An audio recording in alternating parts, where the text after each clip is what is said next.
नमस्कार फरीदाबाद, मैं सौरभ भारद्वाज और एक बार फिर आप सभी के साथ लाइव हैं।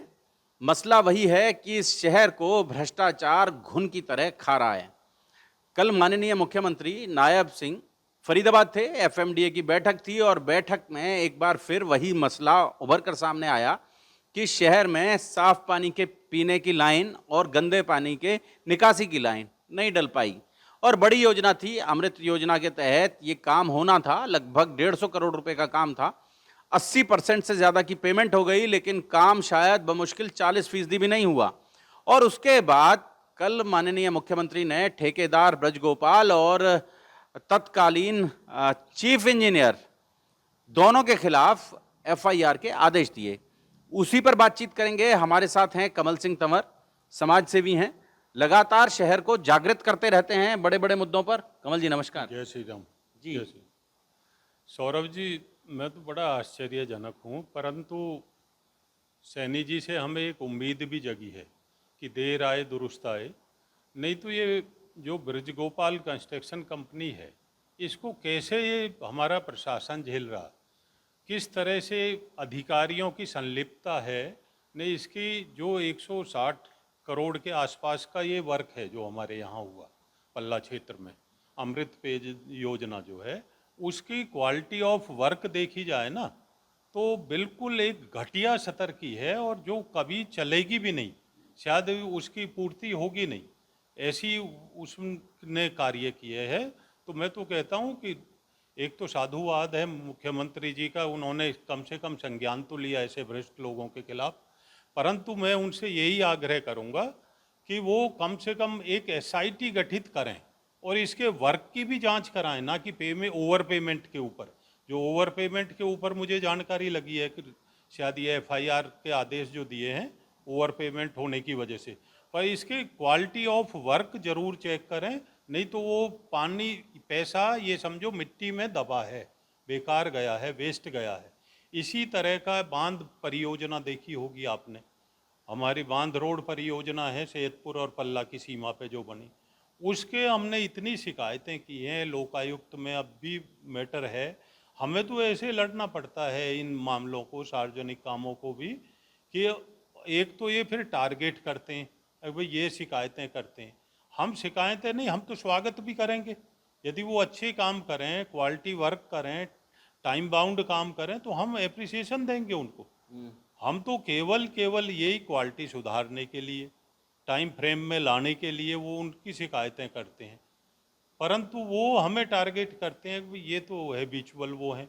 इसी बीके करदम ने, जब हमारा एक साथी चौहान साहब जब वहाँ गए थे मैडम के जनता दरबार में, नगर निगम कमिश्नर के में, तो वो कहता है कि ये तो हैबिचुअल वो हैं कंप्लेनेंट करने वाले, तो हैबिचुअल कंपोनेंट। Habitual complainant.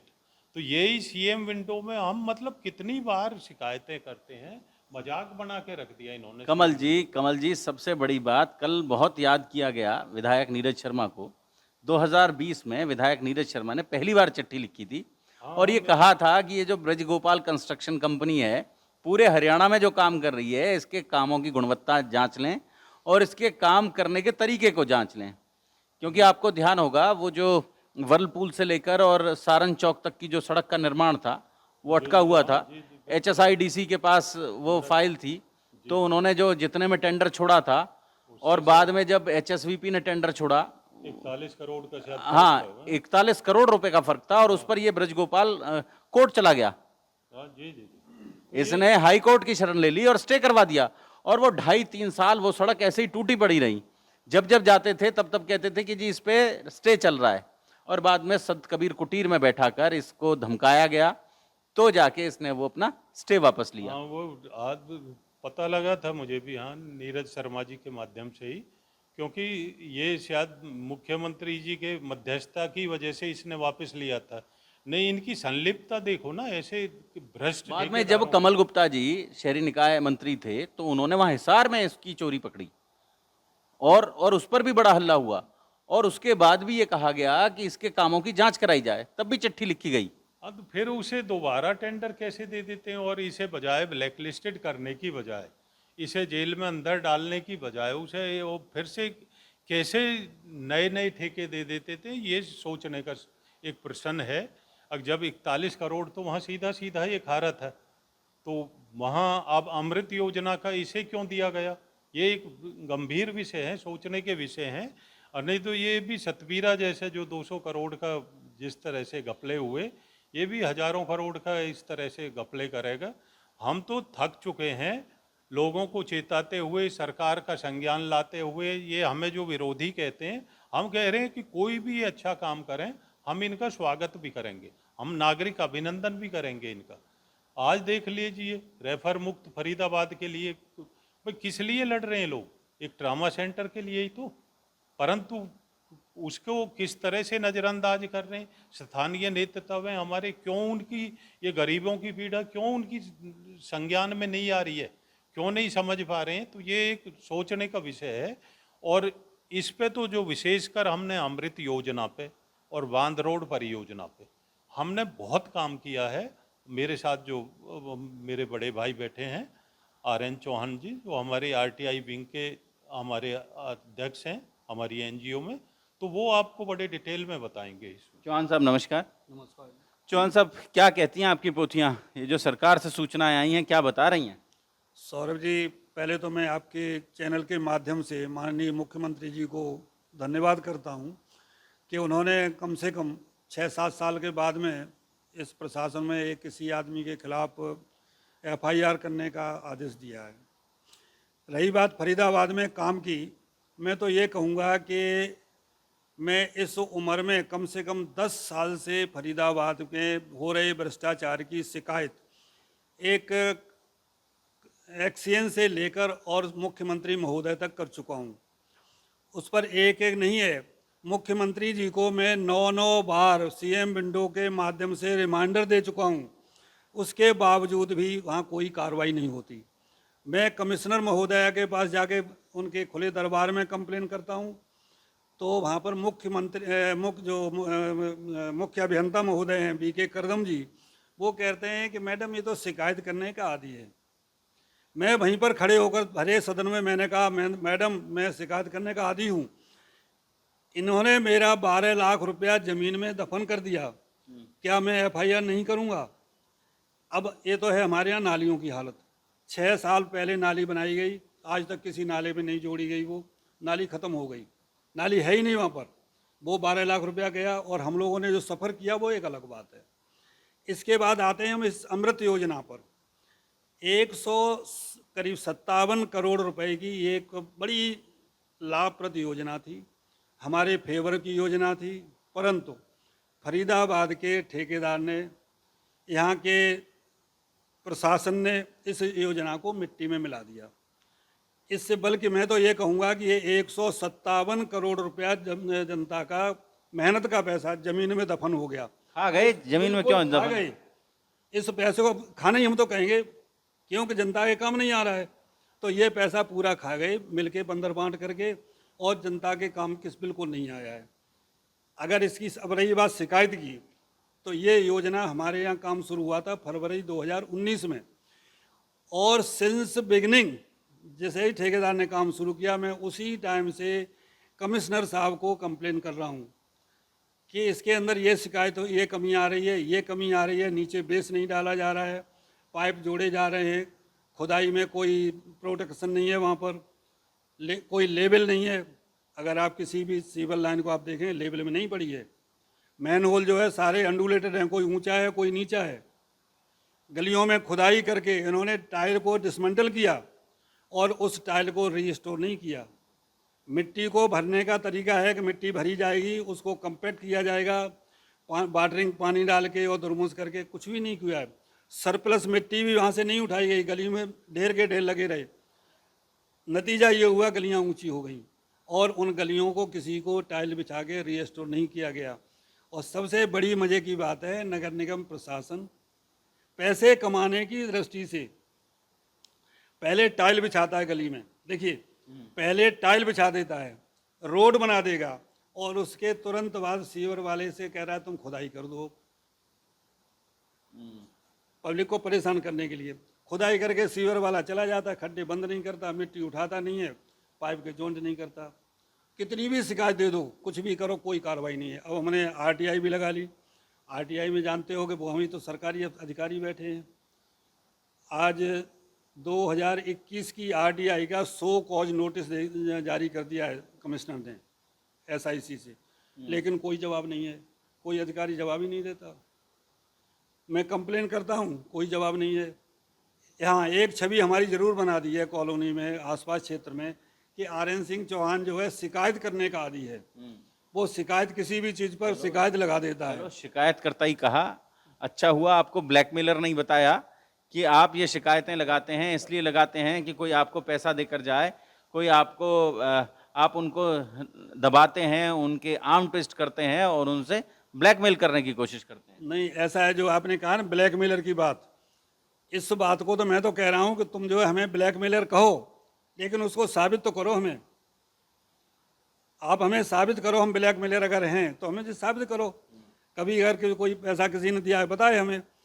हमारे पास तो नगर निगम के अधिकारियों द्वारा कई बार ऑफर आए कि ये शिकायत वापस ले लो, ये शिकायत वापस ले लो, आपको अपने से मतलब रखो, दूसरों से क्या लेना देना आपकी जानकारी के लिए बता दूं, एक और बात बता दूं, आप फरीदाबाद में निकलेंगे, आपको हर गली में भ्रष्टाचार होता हुआ नजर आएगा। हर गली में, हर पत्थर के नीचे आपको भ्रष्टाचार के कीड़े कुलबुलाते हुए दिखाई देंगे, लेकिन उनके खिलाफ बोलने वाले उंगलियों पर आप गिन पाएंगे। वो लोग 20, 25, 50 लोग हैं इस शहर में जो आपको भिन्न भिन्न मुद्दों पर चर्चा करते हुए दिखाई देंगे। उन सब मामलों को जनता के संज्ञान में लाते दिखाई देंगे और उन पर चिट्ठी लिखकर सरकार से सवाल पूछते नजर आएंगे। लेकिन जब वो लोग सवाल पूछते हैं तब उन्हीं लोगों पर प्रश्न चिन्ह लगाया जाता है, उन्हीं की छवि को धूमिल करने की कोशिश की जाती है कि ये जो लोग सवाल पूछ रहे हैं, ये जो लोग प्रशासन से जानकारी चाहते हैं, ये किसी तरह के आदतन शिकायतकर्ता हैं या ये लोग ब्लैकमेलर हैं। ऐसा है, ये लोग यहाँ तक जाते हैं कि अगर हम शिकायत लगाते हैं और दूसरा आदमी कोई उनके पास जाता है काम के लिए, वो सीधा बोलते हैं कि भाई हम आपका काम नहीं कर पाएंगे, क्योंकि आरएन सिंह ने शिकायत लगाई हुई है। आरटीआई लगा के आरएन सिंह काम को रुकवा देते हैं। आरटीआई से कैसे काम रुक जाता है फरीदाबाद? सबसे बड़ी बात तो ये जी, कमल जी, आरटीआई से कैसे काम रुक जाता है? उस जानकारी मांगने के लिए चोर से, यदि हम चोर से काम की हम जानकारी मांगेंगे तो उसे तो वो तो विचलित होगा ना, उसे पता है कि मैं गड़बड़ कर रहा हूँ। नहीं, नेक नियत से काम करने वाला होता तो वो तो स्वागत करेगा आरटीआई का और बताएगा और उसे हम सहयोगी के रूप में दिखेंगे। तो वो केवल इसलिए डरते हैं कि क्योंकि वो गलत काम कर रहे हों, और गलत काम किसके संरक्षण में हो रहा है ये मैं फरीदाबाद को कई बार कह चुका हूँ, पहले भी बता चुका हूँ, कितनी बार कहा है। यदि ऐसा नहीं, शहर में सब चोरों की माँ कौन है? हाँ, तो चोरों की माँ मैं तो पहले भी नाम लेके भी बता चुका हूँ और अब भी सब लोग समझते हैं, पर वो केवल ये मान लेते हैं कि भाई व्यक्तिगत दुश्मनी है। नहीं तो मैं तो कह रहा हूँ आज भी उतना ही स्वागत करूँगा मैं, अच्छी नीयत से आए, अच्छे काम करने की नीयत से आए तो हमारे लिए तो सबका स्वागत है। स्वागत है जी। चौहान साहब, देखिए, जहाँ तक जो आपने कहा ना कि आरटीआई लगाने से मैंने बताया काम बंद कर देते हैं, ये इनका कहना है लोगों का, बल्कि ये पब्लिक में जो हमारे लोकल नेता हैं उनको हमारे खिलाफ भड़काते हैं, हमारे जो आम नागरिक हैं उनको भड़काते हैं कि भाई ये काम नहीं होगा, क्योंकि आरएन सिंह ने इस पर आरटीआई लगाई हुई है। इसलिए आप उन पर, तो हम जब निकलते हैं तो कितने लोग तो हमें देख कर थूकते हैं, वो ये कह रहे हैं कि लोग आ गए, इन्होंने आरटीआई लगा के काम बंद कर दिया है, हमारा काम हो जाता। लेकिन उनको ये पता नहीं है कि आरटीआई सिर्फ सूचनाएं इकट्ठी करने के लिए होती हैं। हाँ, वो स्टे ऑर्डर थोड़ी है कि काम रोक दो। वो कोई स्टे ऑर्डर नहीं है, लेकिन वो जो अधिकारी है हमारे नगर निगम के, अपने लोकल नेताओं को, जो मतलब होने वाले पार्षद या पार्षदों को ये बताते हैं कि भाई ऐसा है कि आरएन सिंह की वजह से ये काम रुक रहा है, इनकी छवि खराब, इनको रोको तुम, ये हमारे खिलाफ इनको मैनेज करो, इनको मैनेज करो। अच्छा, हम उनके मैनेज में आते नहीं। सबसे खास बात यह है कि मैं फौजी आदमी हूँ, 76 साल कंप्लीट हो गई, कल 77वीं चालू हो गई। मुझे भारत सरकार इतनी पेंशन दे देती है, उससे मेरा गुजारा हो जाता है। तो लोग हमें मैनेज नहीं कर पाते। लोग जो है वो खुद कहते हैं, नगर के निगम के अधिकारी, कई बार उन्होंने हमें खुद मैनेज करने की कोशिश भी करते हैं, लोगों से दबाव भी डलवाते हैं, लेकिन मैनेजमेंट कर नहीं पाए वो लोग। तो बस सिर्फ एक उनको बहाना है कि आरटीआई लगाते हैं, कंप्लेन करते हैं, इसलिए मैं आपका काम नहीं कर पाऊंगा। और जो मैं वास्तविकता कहता हूँ, मैंने कमिश्नर मैडम से यहाँ तक कहा, मैडम साहिबा, हम 3 राज्यों की सीमा पर बसंतपुर गांव के पास रहते हैं, जहाँ पर नगर निगम के अधिकारी न एसडीओ जाता है न एक्सीएन जाता है, कहीं कोई काम हो जाए पूरा कंप्लीट हो जाता है, कोई चेक करने नहीं आता है। जो ठेकेदार का मुंशी मेजरमेंट करके दे देता है, उसी को ये मेजरमेंट में एंट्री कर देते हैं, MB में लिख देते हैं। एमबी में लिख देते हैं और पेमेंट कर देते हैं। कोई आदमी उसकी क्वालिटी नहीं देखता। जैसे अभी टाइल बिछाए जा रहे हैं जगह जगह, एक हमारा साथी है सत्यपाल सिंह, उसका भी चैनल है, उसने आरटीआई भी लगाई हुई है। टाइल के भी नीचे कंक्रीट डाली है, नहीं डाली जा रही है, टाइल जो है ऊँच नीचे लगाए जा रहे हैं, कोई उसका सिस्टम नहीं है, टाइल की कोई क्वालिटी नहीं है, लेकिन कौन सुनता है। कौन सुनता है। जोड़ेंगे फरीदाबाद आपको शहर की ऐसी ही और महत्वपूर्ण चर्चाओं के साथ। बहुत बहुत धन्यवाद।